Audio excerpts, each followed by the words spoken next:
Welcome to the Western Bell podcast series, with talks on traditional spiritual teaching and its application in the world today. The intention of the series is to offer something useful for those who are drawn to study themselves and engage practice on the spiritual path. New talks are posted twice each month. The content of the talks is for informational purposes only and not to provide any kind of counseling, medical, or professional advice. This podcast is titled Third and Fourth Quarter Game Plans, Spirituality in the Second Half of Life. The talk was given by Regina Sara Ryan on October 11th, 2025, via Zoom. Regina was the editor of Hohm Press for 35 years. She is a workshop leader, retreat guide, and the author of The Woman Awake, Igniting the Inner Life, Praying Dangerously, Only God, and other books. In this presentation, Regina considers tasks of the first and second halves of life and focuses on the second half tasks of taking care of unfinished business and cultivating wisdom elderhood. She observes that it isn't possible to make an entirely clean exit from life, but that part of this work involves giving away and gifting, forgiveness and reconciliation.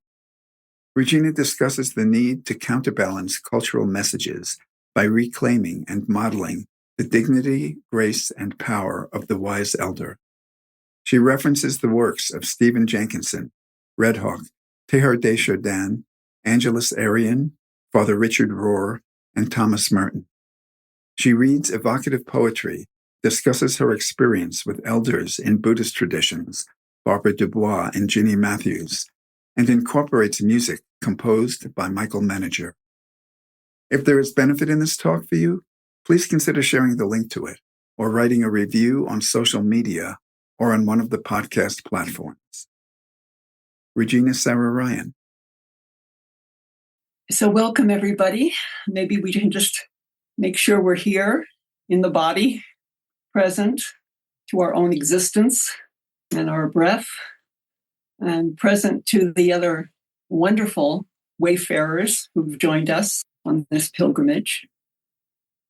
So I don't think it's too much of an exaggeration to reiterate that we live in a death-denying culture, that we love endings of good movies and good football games, but we're not so good at endings of our own existence, and that we live in a place, those of us who live in the West, in the United States at least, we live in a place where longevity has become an obsession to the point where people are willing, well, as Gurdjieff would say, to use super efforts, extreme means to prolong their life. And as our friend Stephen Jenkinson, the philosopher of our times, has reminded us, we are willing to go on for a second round of pain and suffering just to keep alive, rather than to die wise, as he would recommend. And also, as he recommends in his book on Come of Age, we're not so great at mining the wisdom of our elders, unless there are specific places and times where that could happen. More often than not, they're out of sight and out of mind. I'm not talking about you individually, but as a culture, I think we can pretty much say that that's kind of the way things go. So we have to see how aging has become such a big business. I mean, I read AARP magazine every month, not to down the joy and the good ideas I get for how to save money and how to make your insurance policies work better. I also read the stories of the 92-year-old water skier and the 84-year-old marathon bike rider. And I join with a lot of other people in saying, oh, isn't that great? They're still so fit and they still have all this energy and they're still climbing mountains. So in a way, we've mythologized the whole idea of staying younger looking. And we even use compliments. The reason I'm saying this is because I just had my 80th birthday this summer. And I have to tell you that I get compliments from people all the time. Oh, you look amazing. Or, wow, you have so much energy. Or, I hope I can be like you when I grow up. I'm so honored. I'm honored by those words, but I also know that there's something underneath that which says it's a comfort to me to see that maybe I won't be suffering. I won't be decrepit. I won't be depressed or whatever when I'm 80. So you give me courage. But it's really coming from a place of mythologizing those of us who have achieved some longevity. And it's a little bit suspect, just a little bit suspect, because the questions I'm asked or the compliments that I'm given, except by my closest circle of friends, a lot have to do with my physical appearance and my physical stamina and my number of accomplishments from my life. And that's great. It's also a lot to do with the first half of life and what the tasks are of the first half of life. So I can pretty much assume that those of you who are on this call, we have been found in some way on a path. We see that it's not just about physical stamina. It's not just about looking younger. It's about a deeper longing that we have. We have felt a pull, felt a tug. We know that despite all appearances, despite a 92-year-old water skier or an 84-year-old bike rider, that they may or may not be still holding to that thread of what they encountered on the spiritual path or what they're ultimately longing for. So, I love to read poetry. So I'm going to read a piece by Denise Levertov. What an amazing poet she was. This one is called The Thread. There's a wonderful poem by William Stafford in which he uses the thread also as the analogy for holding on to the core of existence. And Denise Levertov writes, something is very gently, invisibly, silently pulling at me, a thread or a net of threads finer than cobweb and as elastic. I haven't tried the strength of it, but no barbed hook has pierced and torn me. Was it not long ago that this thread began to draw me? Or way back, was I born with its knot about my neck, a bridle?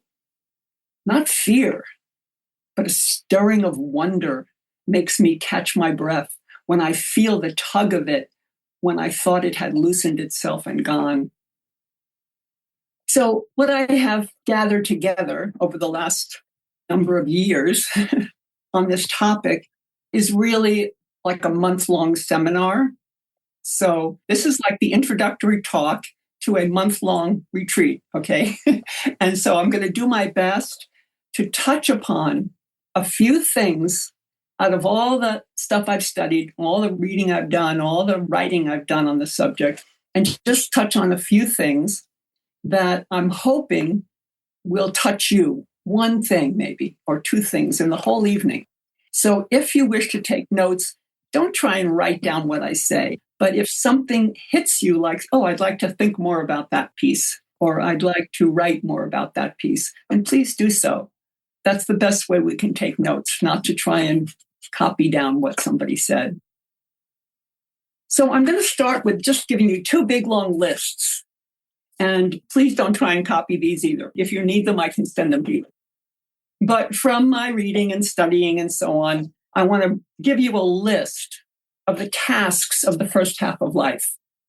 And then I want to list for you the tasks of the second half of life. Now, of course, there's an overlap. And of course, in the second half, you'll still be doing some of the things in the first half. And of course, for many of us in the first half, we were already doing some of the things in the second.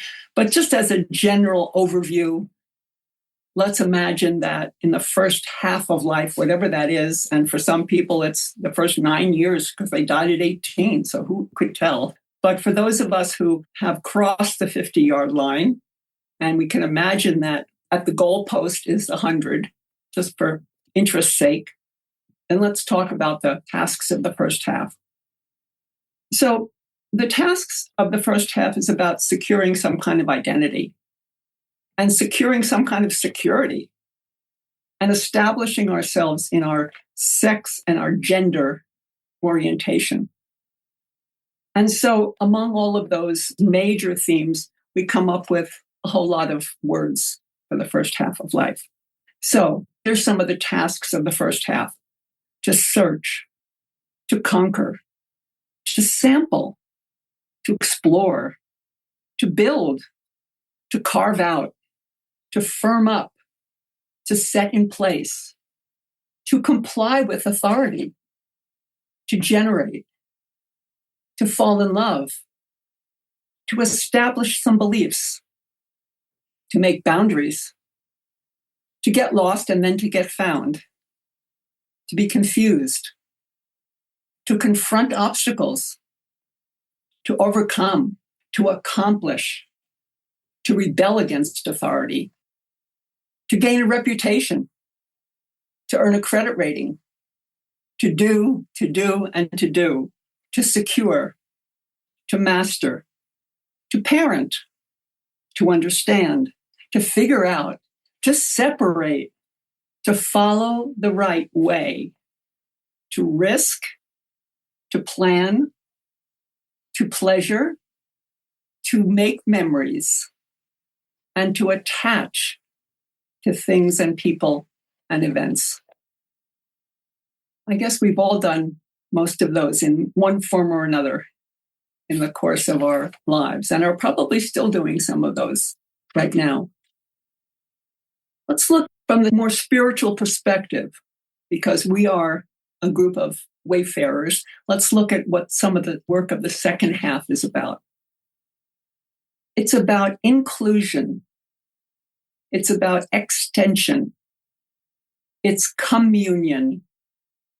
It's mutuality, egalitarianism, relaxation, trust, forgiveness, tolerance of our failures and our mistakes, witnessing, blessing, paying off our debts and our bills, allowing ourselves to be comfortable with uncertainty, being open to paradox, allowing creative doubt and tension, disillusionment, divine dissatisfaction, unknowing, knowing nothing, reclaiming the shadow, giving away, gifting, creating completions, writing memoirs, establishing trusts, mentoring, prayer, contemplation, energy conservation, grandmothering and grandfathering, deepening friendship, detaching, revisiting roots. Okay, so this is opening night to 30 days of study. So perhaps that gives you a little overview of what we might have to work with if we were really going to spend a whole lot of time on this. So I have actually put away all my books after all my researches and getting ready for this talk. I put away all my books and I just picked out 5 tasks of second half spirituality. And I don't even think I'll have time to go through those 5 in any depth, but I'll touch upon each one. And then I'm going to take 2 of them, 2 of my most important ones right now, and I'm going to go into a little greater depth on those. And then I have a conclusion that will leave you all breathless. Not at all. Okay, so tonight, Regina's 5 tasks of the second half. Number 1, I call emptiness, emptying, or shunyata. Shunyata in the Buddhist term, meaning the great void, entering into the spaciousness of the void, not from a negative sense, but from the sense of complete openness, but also not knowing. Emptiness, shunyata, not knowing, knowing nothing. So I listen to a lot of people talk, and very, very many wise people, like my dear friend Red Hawk, who was just here visiting us in Arizona. And throughout the whole weekend, he kept saying things like, well, I don't really know, but I've been told that. And he would then speak to us about that. And then he'd make some statement and he'd say, well, as I've heard it said, or others have told me, or some elders that I worked with said this, because he kept saying, the older I get, the more I know what I don't know. So that's number one. And so, of course, that emptiness includes failing, making mistakes because we're living in uncertainty. The second big task is taking care of business, unfinished business. And this is one of my favorites. That has so many things, and I'll come back to that. My third, what I think is the most important for me right now, because tomorrow I might have 5 different ones. The third is what I'm calling making a sacrament of the present moment. You know what a sacrament is? It's an outward sign of a sacred reality or a sacred intention. So that's my number 3 for today. In Red Hawk's book, Self-Remembrance, at least 10 times throughout the book, he has this phrase, the destination is the present. It must be renewed constantly with every breath, or the connection is lost. And I'm sure, like I have, you've met people who will say, I got this really bad diagnosis, but every day is just precious to me. Every day becomes just incredible for me. The fourth will be one I want to also talk about in greater depth, is cultivating the wisdom elder of myself.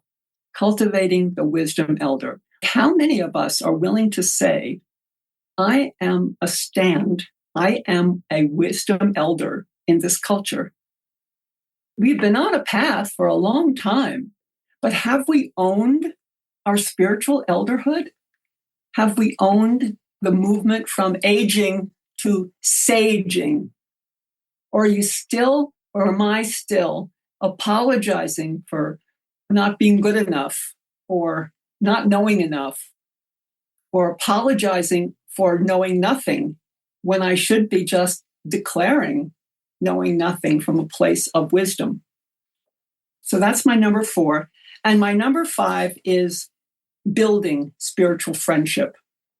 And that also includes building familial, fraternal, sisterly friendship, however you want to say it. Because some of your closest friends or family may not be what you would call spiritual friends, but friendship at its deepest level is a spiritual practice. So those are the 5 that I want to do. And then I want to do my world-shattering conclusion. So let's begin with number 2, unfinished business. And we'd like to do this by having a song. And this song is written by a dear friend of mine who happens to be a professional musician who lives in Australia, who's given talks on this very program. His name is Michael Menager.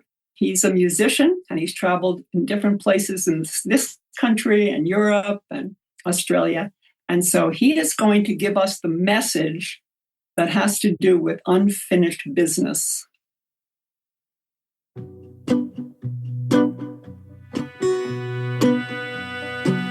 I want to make a clean exit at the closing of the day. I'm taking all my tickets with me. Don't want nobody else to pay. Most of you didn't see me coming. Even less chance you'll see me go. I'm planning for a clean exit at the end of the show. I wanna make a clean exit. It's not a case of wrong or right. It's just that all my muddy footprints will not be any more in sight. From some of you I may have borrowed, I may have owed you once or twice. But when I make my clean exit, the slate won't show nothing but white.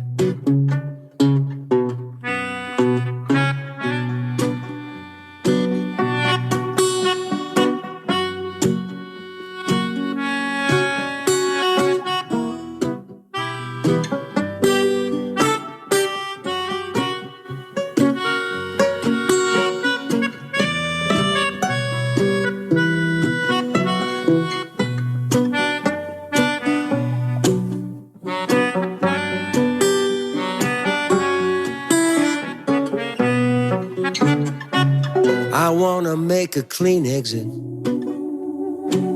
There may be nothing more to tell. We all have seen the lights of heaven, and we have felt the fires of hell. But through the smoke and through the burning, there is a gate of gold in sight.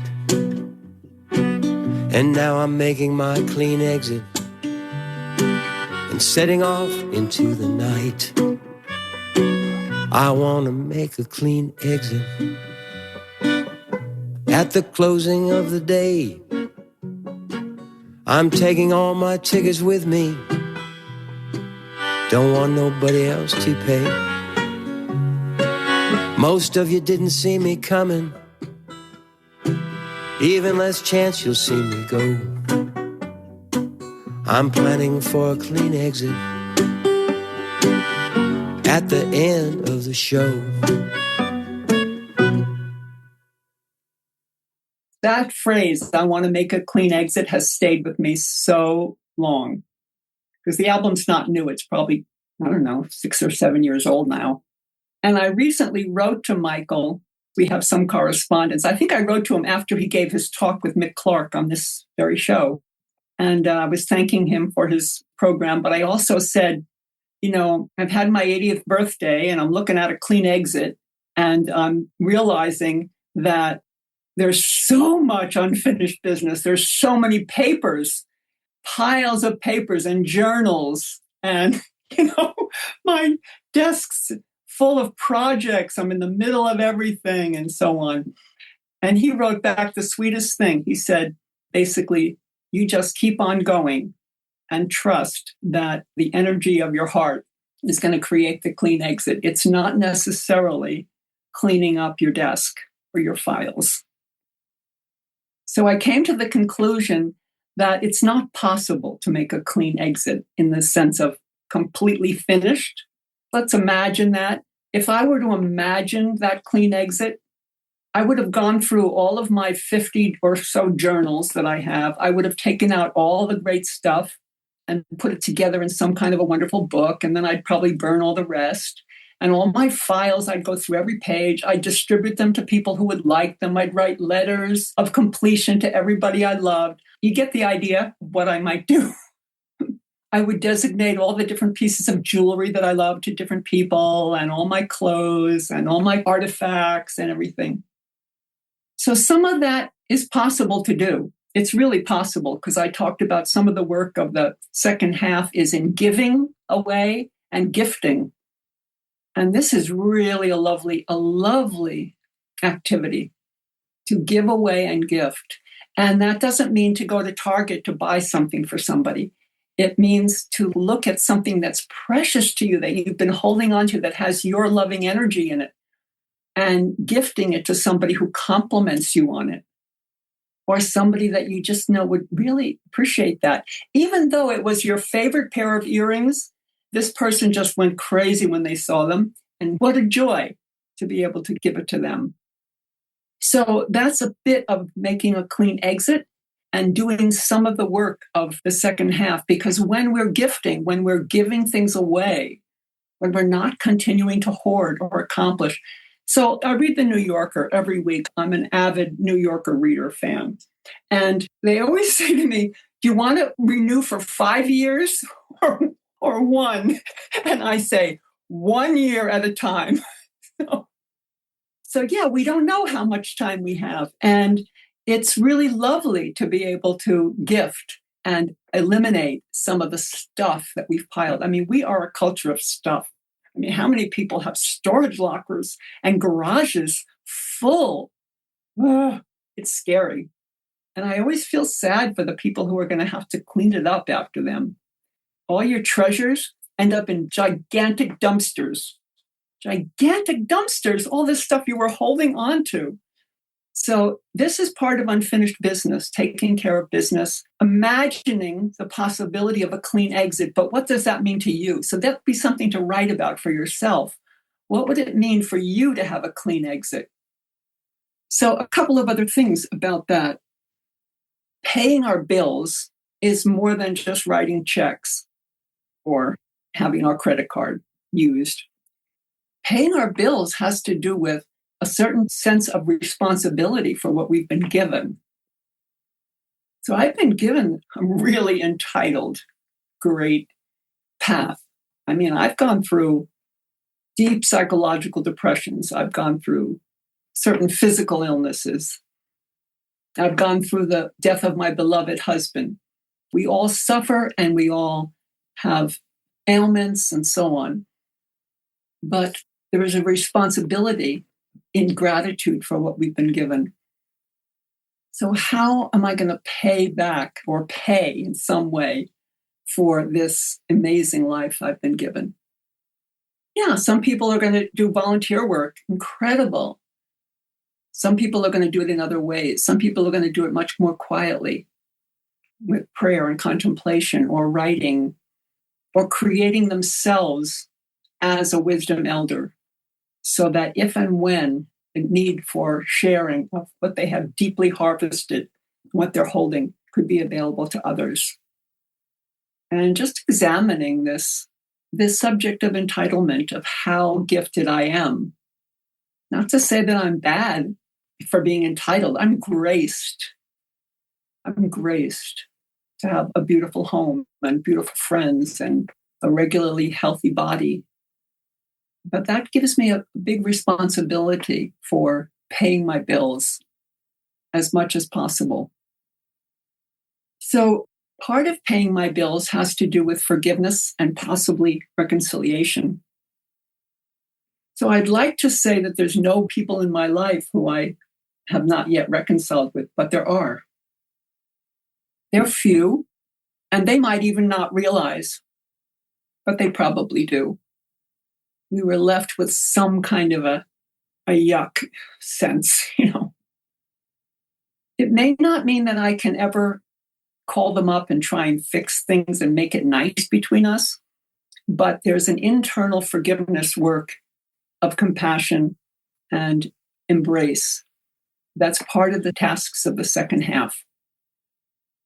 As we're approaching that goalpost, you know, as we're running down the field, 40-yard line, 30-yard line, 20-yard line, you know, what are we waiting for? It's like, if I died tonight, I'm sorry I didn't write a letter or make a special puja or prayers for certain people. Like I say, very few, but still, they're there. Forgiveness, reconciliation, which doesn't have to be a physical exchange. And sometimes it's way better not to, if we're up for it. But if we're not, we have to find another way. You know, it's part of the strategy of the guy running down the field. If somebody's running towards him, he has to wiggle through. And so that's part of what we have to do in this maneuvering of the third and fourth quarters of our lives. And then there's cultivating bravery. So, you know, we took a lot of risks in our younger years. And now if you talk to somebody, not too many of us are going to be 92-year-old water skiers or mountain bikers or whatever. Some of us might, great. But the risks that we have to take now, or the risks that I have to take now, are more best described as a certain level of bravery. A bravery that says, I can do this. This is hard, but I can do this. So every time you have to go for any kind of medical test, you know, in that chamber where they give you the MRI and the whole thing is shaking and making super loud noises. It's like going into the tunnel of death.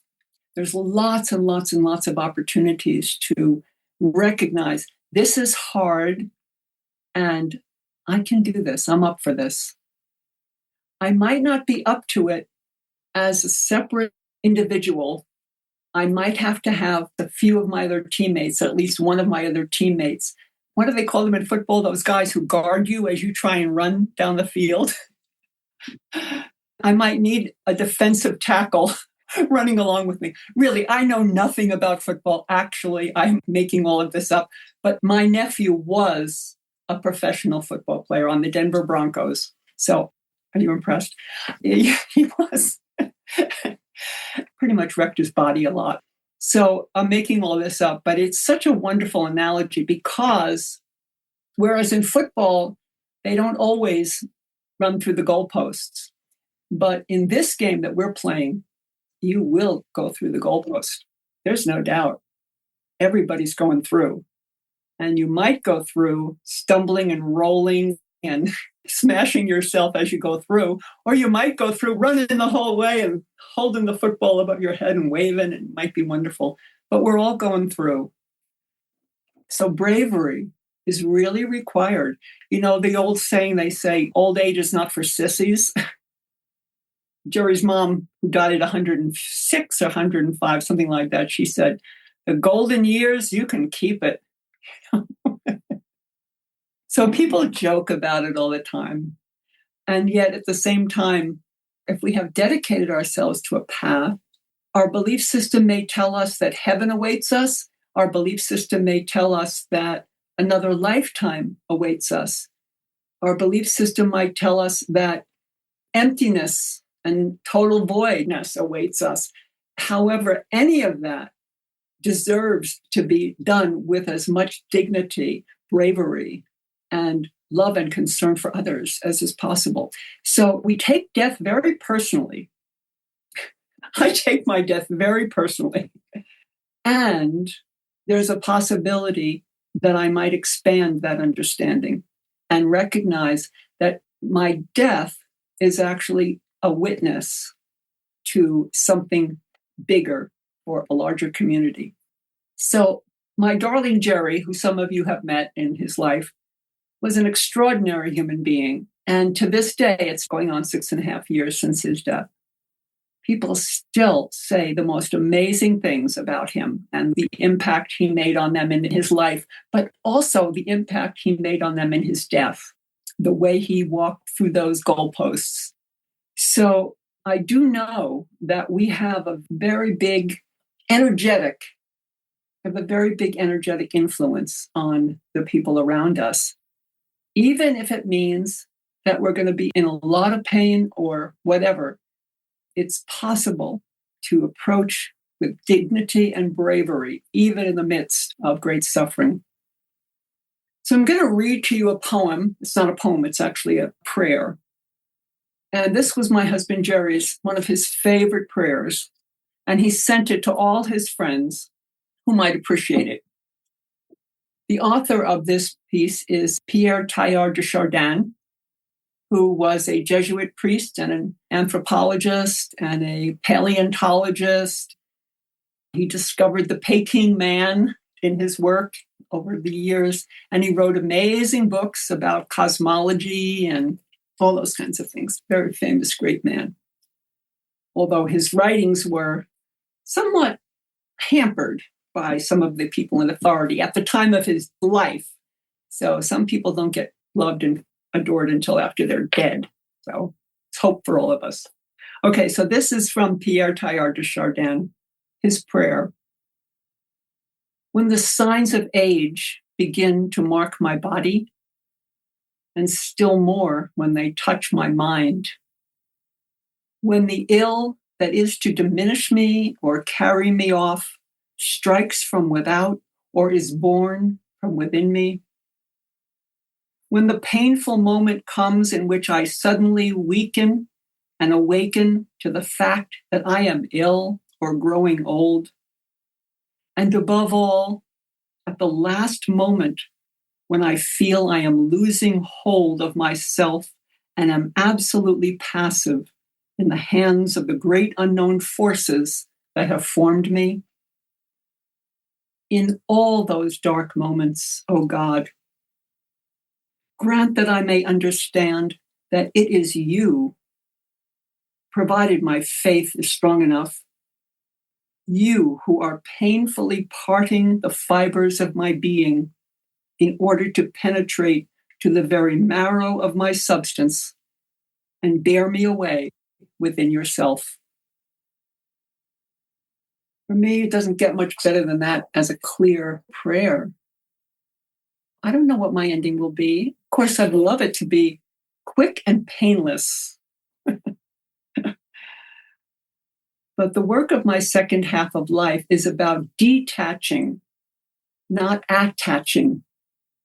So in our first half of our lives, we attach. We attach to our work and our children and our homes and all of it, and our dreams of success and everything. And we can actually look at how we could detach and still remain in love with what we are detaching from. So detach from control of everything and yet remain in love about the way in which life is unfolding. I'm going to jump to number 4, which was cultivating the wisdom elder. So we did number 2. Now we're doing number 4. And if we have time, we'll jump back to other things. But number 4 was cultivating the wisdom elder. There's that wonderful story in the New Testament that Jesus was lost for 3 days and finally he was found in the temple teaching the rabbis and others. And like he was only a kid, he was only 12, who knows exactly how old he was. And then the story goes on that he said he had to be about his father's business, the business of divine liberation. And so the scripture says that he went back to Nazareth with his parents and he grew in wisdom, age, and grace. It's a nice use of phrases, growing in wisdom, age, and grace. So the question is always, are we simply aging or are we growing in wisdom? That's our question. So at the top of this list of things I want to talk about is this idea of grandmothering and grandfathering. Now, some of you are grandparents, and I have no children, so I don't have grandchildren. But I learned early on that there's a thing called grandmother eyes and grandfather eyes. It's a very beautiful metaphor, very beautiful analogy, such that one can begin to see with the eyes of the grandmother. One can see that people are a lot younger than me, or even people that are older than me, but may not have stepped into the possibility of seeing the world from grandmother, grandfather eyes, that I can look upon them with the kind of eyes that the wisdom grandmother would look upon them. So I'm walking along on a hike with my dear friend Barbara Dubois, who is a Tibetan teacher. We're passing people by, and everyone that passes by, she has a big smile and she says hello. Sometimes she comments on something they're wearing, a shirt or something. And I'm just trying to get by. Let's get off the trail and please keep on going. So finally I said to her, Barbara, do you do that to everybody? And she says, of course. And I said, why? And she says, they're all my children.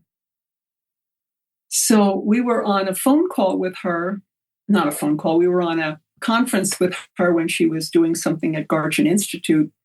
And she was talking about various personalities in the news who many people hate. And she was saying, I cannot hate those people. They are my sons. They are lost. They are suffering. They're confused.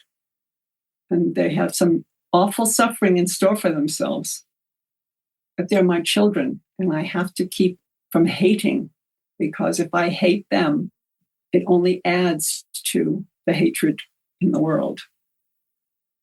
So here's a task for the second half of life, is grandmothering and embracing those around us, those in the world, as our children. What might that mean? Now, we can't answer that here. We could have a discussion and we could all talk about it. Well, that would be so cool. But it's more important that if we just take that possibility. Like, so you're sitting in an airport, right? If you're like me, you're sitting in the airport and you're holding your Starbucks or whatever you're drinking, waiting for them to call you, and people are passing by. Believe me, but they do wear the worst clothes in the airport going on the plane. Now, we always got dressed up to go on the airplane, but I'm not kidding. What I saw the last trip I took, you would not believe. I won't even describe it because it's just too horrible. And I sit there and I'm watching myself, judging, comparing, contrasting, wondering, story making, da da da da da.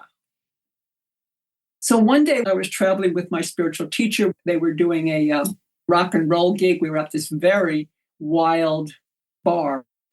And a woman was dancing like crazy and going up to all the guys in the band, and who were all of my brothers and close friends. And she was just laying it out there. And I was sitting there so angry at her and judging her.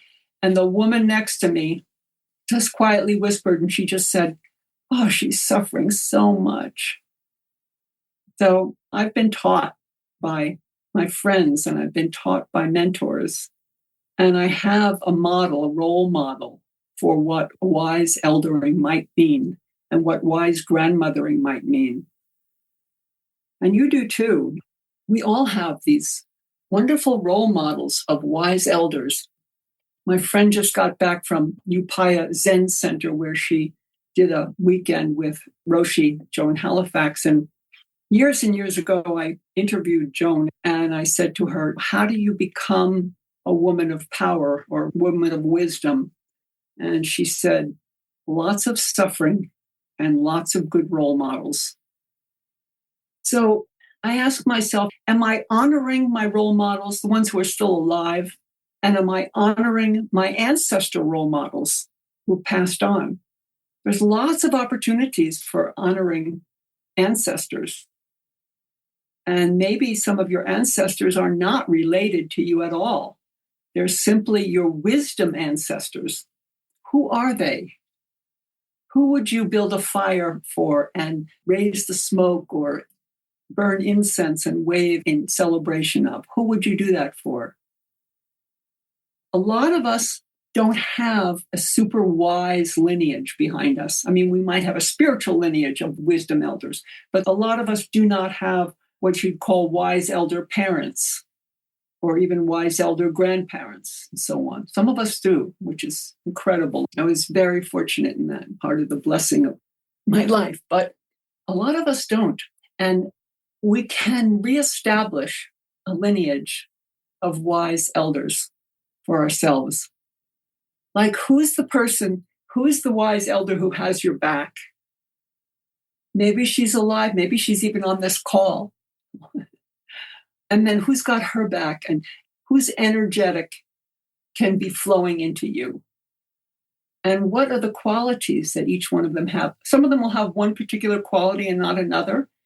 Some of them might be really rasty and tough, kick-ass. You need some kick-ass ancestors, not just sweet rainbow ancestors. You need some strong ones there. And I do. I have a friend who died a number of years ago, but she was always trying to get me to be more kick-ass in my life. And she was one of the sweetest, kindest, gentlest persons I know. But her message to me was, quit being so good and nice and just let it rip. So this was a quality of a wisdom elder. Wisdom elders are not all just sitting in their rocking chairs, just saying wise things. They might be saying some really strong stuff, but they say it as a loving grandmother. Their tone, who they are, allows them to speak that. parents or grandparents who are always shaking their finger at kids, and some of our parents are still shaking their fingers at us even though they're long dead. Let's disown some of them in that capacity, and let's put in a lineage of wise elders who say, hey, sweetie, I love you, but you need to get out there and kick some butt in that situation. So wisdom eldering, huh? Regina Sara Ryan, who I said I was reading from, she and Richard Rohr were my two go-tos for this particular talk. Father Richard Rohr, the Franciscan, his book is called Falling Upward, A Spirituality for Two Halves of Life. And Regina Sara Ryan, the book is called The Second Half of Life, Opening the Eight Gates of Wisdom. So to do this book right, you'd have to really have a couple of months, maybe even a year, because she takes you through 8 gates of wisdom that you want to be with. Here's what she said.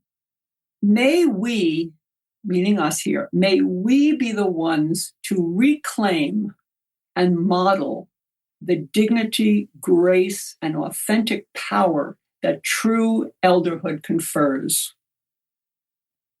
If the culture at large is working its best to capture your attention, to tell you how they're going to keep you young and beautiful and Botoxed up the wazoo, whatever, we need some counterbalance.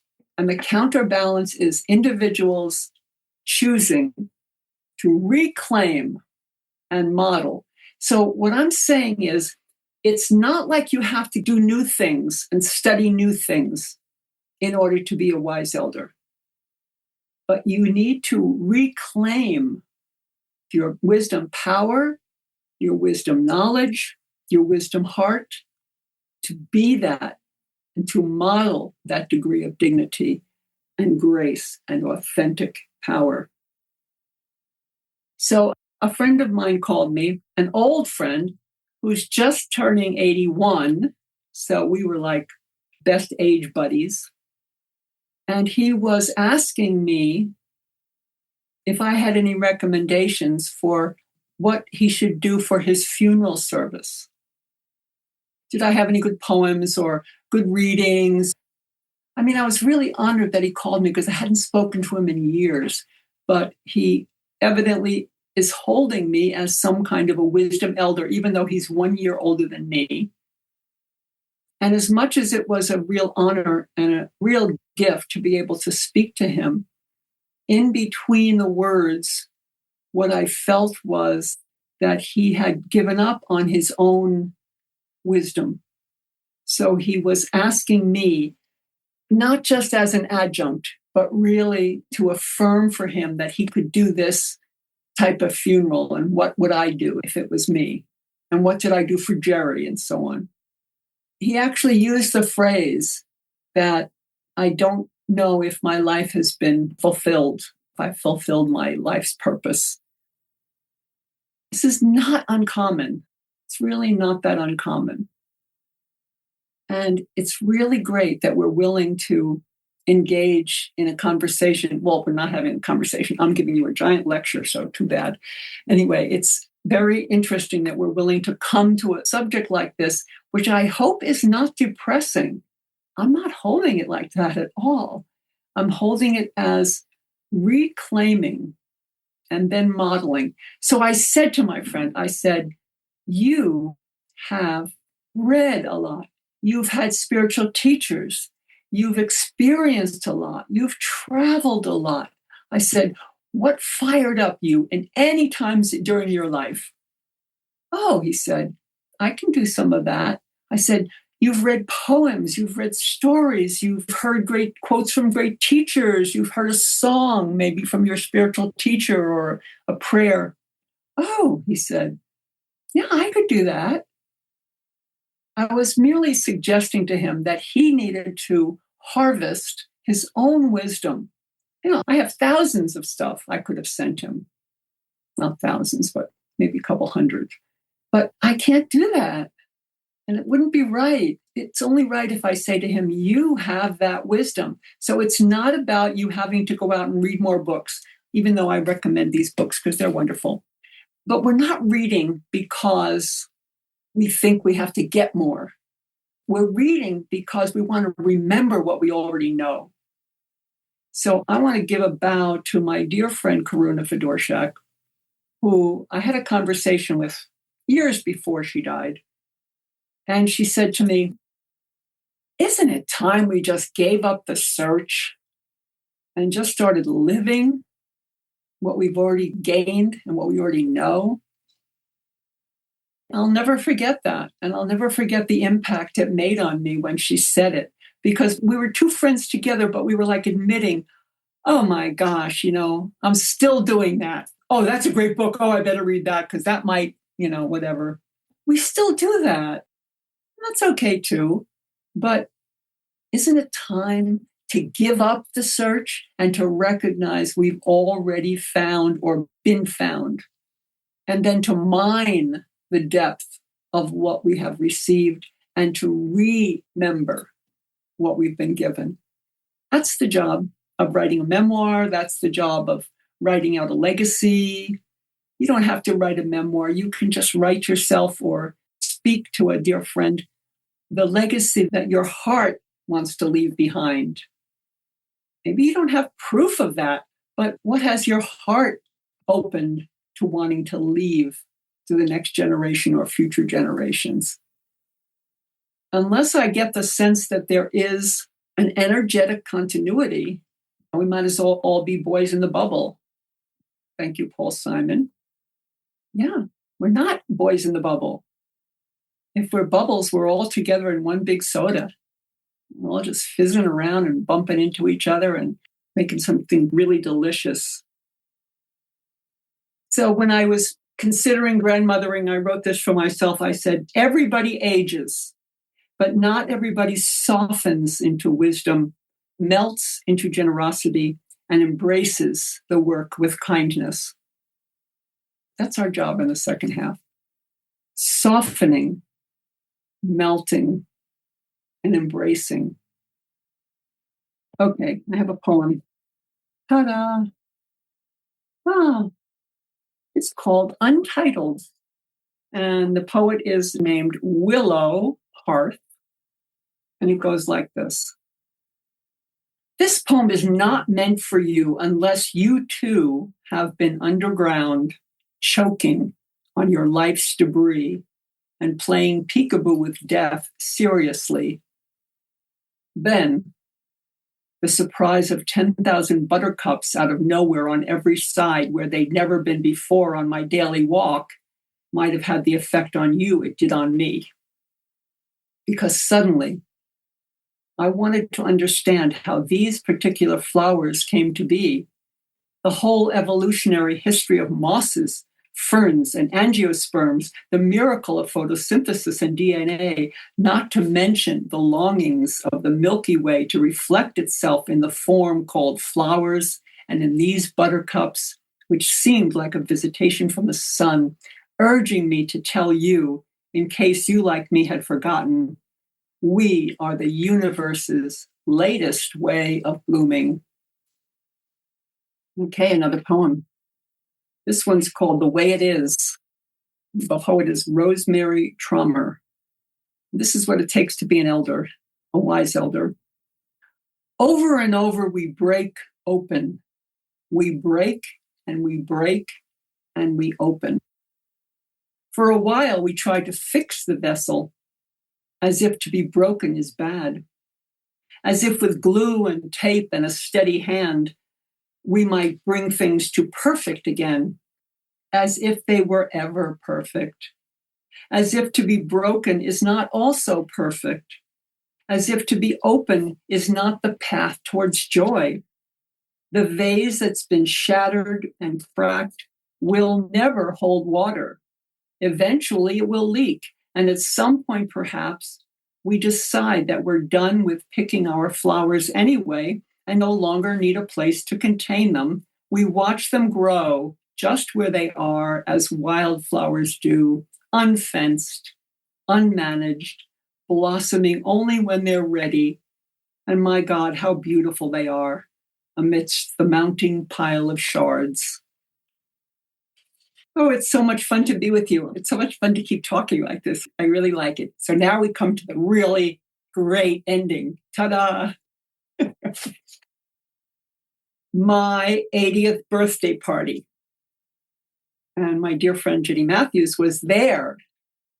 And it was one of the most powerful experiences of my life because Ginny decided, I have to tell you this story.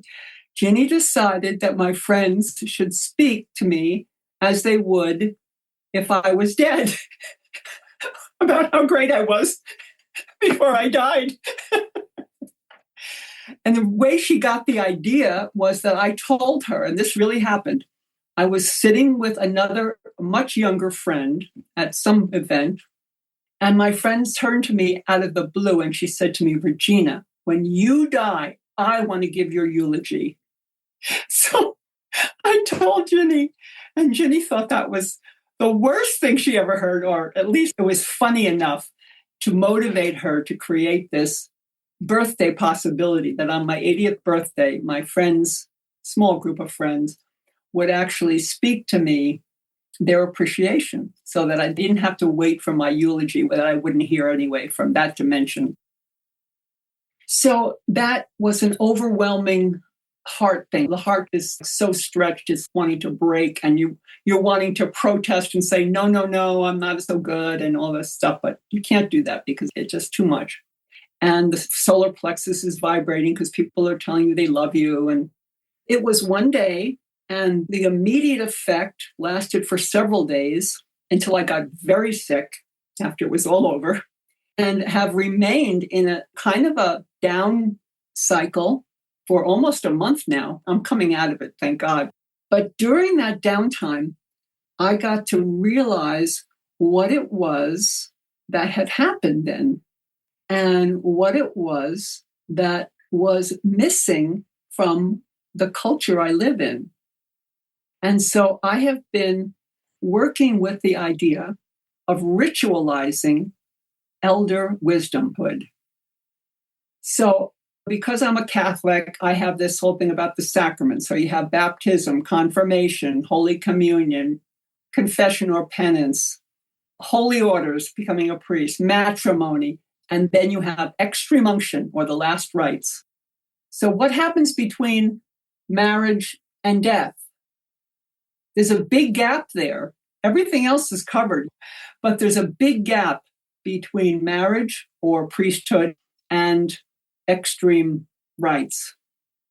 So I want for myself, I'm contemplating this whole idea of a sacrament, a ritualized entry into elder wisdom. But I'm not sure it can be done with a group of people. It may be an individualized sacrament because I'm not sure I would mark it with one particular day and say, this is the day in which I step over the line into wise elderhood. But I'm in the process now of living the possibility of the sacramentalizing of elderhood. And the word ritual keeps coming up for me because we are in a ritually bereft culture. We are. Look at weddings and marriage ceremonies. Of course, there are exceptions. But in the vast culture, you have a very short and sweet marriage ceremony. Da, da, da, da, da, da, da, da. I do, da, da, da, da, da. Okay, everybody, kiss the bride. Let's go party.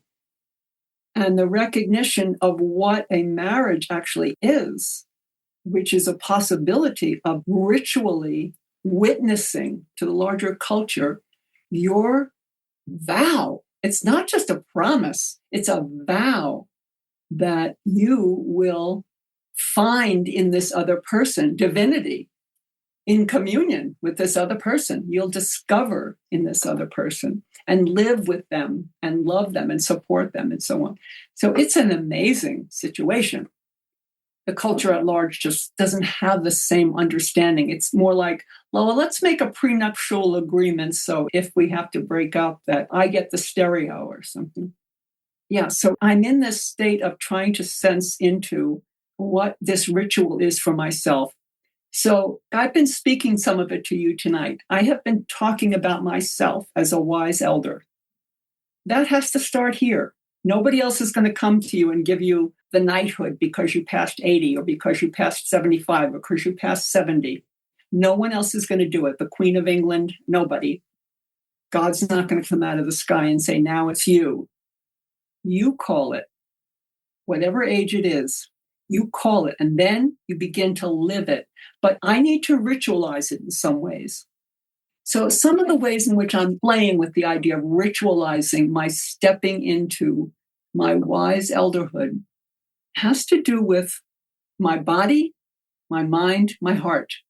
I really have to appeal to all my centers, all aspects of myself in order to make this ritual something real. And I know that it's going to have to do with utilizing the elements of creation. So, in some way, I might not do all of these things on one day, but I need to ritualize my stepping into the fire of these last 5 yards. You know, it's like, what is it? 5 yard line and goal to go, or whatever they say. I'm closer to the end. I have to see that. So, I want to use fire in some way. Whether it's just going out in my backyard and making a fire, throwing things into it, just sitting there in silence and stillness. For me, water, lots and lots of water. So now at the place where I live, we have a beautiful fountain that bubbles 24/7. I just love to just sit there and just be lost in that water. And I can ritualize, I can sacramentalize that water. I can even go and take a little bit of it and I can just baptize myself again and enter into my declaration of my wise eldering.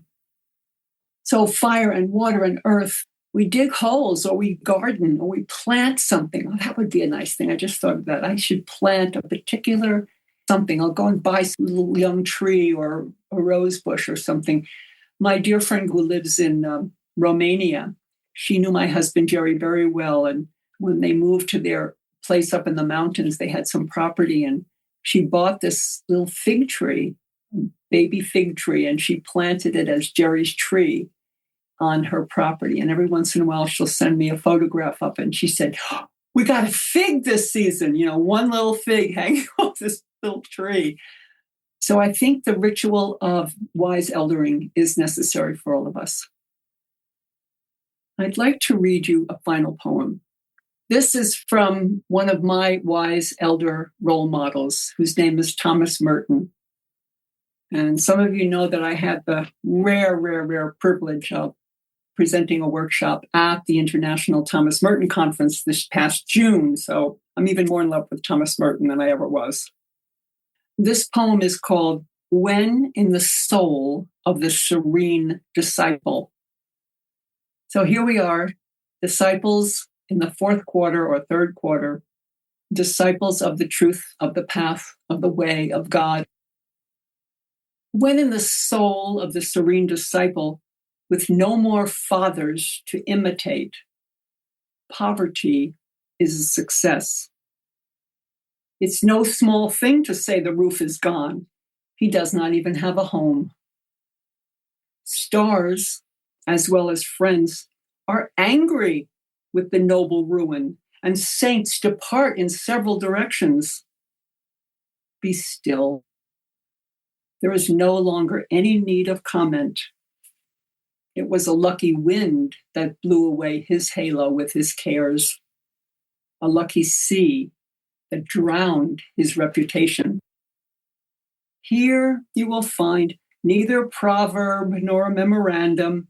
There are no ways, no methods to admire. Where poverty is no achievement, his God lives in his emptiness like an affliction. What choice remains? Well, to be ordinary is not a choice. It is the usual freedom of men without visions. I'm going to read it one more time, but I'm going to comment a little bit as we go through because I recognize that without the words in front of you, sometimes a poem is a little bit difficult to get. went in the soul of the serene disciple with no more fathers to imitate. And he capitalizes the word fathers. So remember that he's a Trappist monk, and he capitalizes the word fathers. So he's saying, now the serene disciple doesn't have any more fathers to imitate. He's free. He's free of all the doctrinal rules and prescriptions, and you have to do it this way. And then he says, poverty is a success. So to be poor, to truly be poor in spirit, that's the success for the serene disciple. Poverty is a success.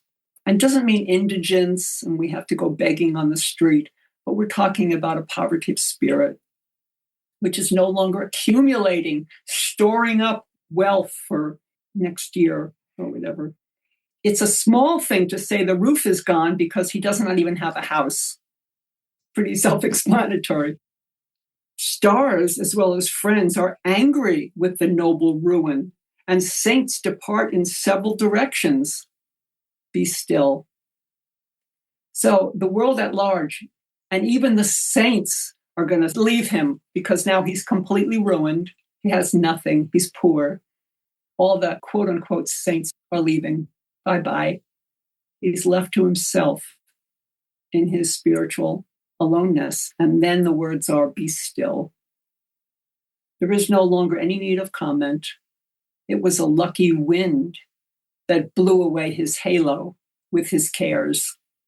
A lucky sea that drowned his reputation. Wow. To blow away my halo would be really great. To drown my reputation, I don't know about you, but I'm still trying to keep it up. I'm still trying for people to like me. I'm still holding back things that might be said because I'm afraid somebody might not like it.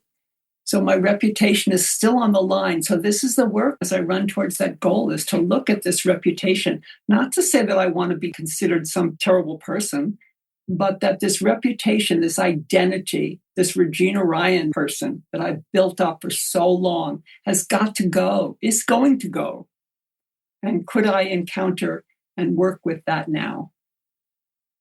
So he says, here you will find neither a proverb nor a memorandum. There are no ways, no methods to admire. Where poverty is no achievement, his God lives in his emptiness like an affliction.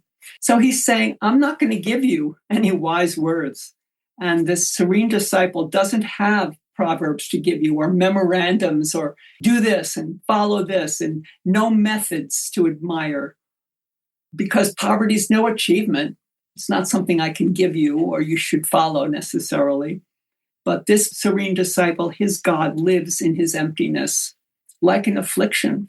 So his emptiness is not just this happy, surreal thing. It hurts. It's painful and scary to live in the emptiness. So it's like an affliction. So what choice remains? Merton asks. Well, he says, to be ordinary is not a choice. It's the usual freedom of men without visions. And he's not using visions as being dreams or great ideas or something you want for the future.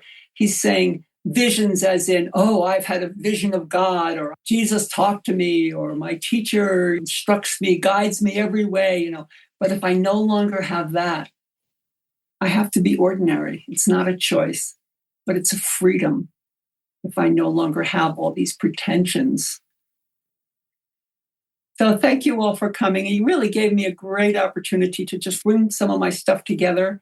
I had to risk this of taking all my material and just making a few major points. So that was really hard, but I did it because I'm brave. Okay. Thank you. Great to see you all.